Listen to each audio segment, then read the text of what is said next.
नमस्कार मित्रांनो, मी महेश सरमाळे. आधीच सांगतो व्हिडिओ थोडा मोठा होणार आहे, परंतु नीट बघा. तर आता बऱ्याच जणांचं ग्राउंड झालंय, काहींना चांगला स्कोर आलाय, तर त्यांच्या मनामध्ये आता शंका आहे की लेखीचं नियोजन कसं करायचं, लेखीला आम्हाला चांगले मार्क कसे पडतील. तर बघा, आता तुम्हाला लेखीचा अभ्यास कसा करायचा आहे. पहिल्यापासून तर आता सगळं वाचणं शक्य नाहीये. तुमची आता रिव्हिजनची फेज सुरू पाहिजे. मग तुम्ही आतापर्यंत वर्षभर जो काय अभ्यास केलाय त्याचं रिव्हिजन तुम्हाला आता जास्त चांगल्या प्रकारे करायचं आहे. तर या सगळ्यांमध्ये सगळ्यात महत्त्वाचा घटक असतो तो म्हणजे PYQ, प्रिव्हियस इयर क्वेश्चन, म्हणजे मागील वर्षी झालेले जेवढे काही पेपर आहेत त्यातले प्रश्न. तर तुम्हाला आपले जे काही विषय आहेत, 4 विषय, मराठी, गणित, बुद्धिमत्ता आणि GK/GS, तर या 4 विषयांचे तुम्हाला जेवढे जास्त सोडवता येतील तेवढे जास्त तुम्हाला PYQ सोडवायचे आहेत. याचं कारण म्हणजे पोलीस भरतीला जवळपास 70 ते 80% प्रश्न हे रिपीटच होतात. ॲज इट इज रिपीट जरी झाले नसले तरी तो टॉपिक पर्टिक्युलर रिपीट होतो.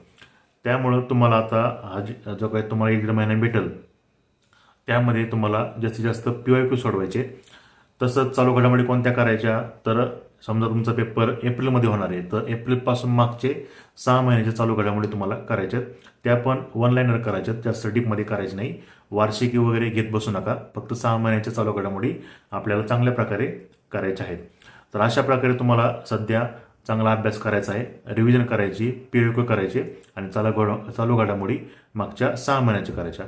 अजून याबद्दल तुमच्या काही शंका असेल तर कमेंट करा, त्याच्यावरती मी व्हिडिओ बनवतो. व्हिडिओ आवडला तर शेअर करा. धन्यवाद.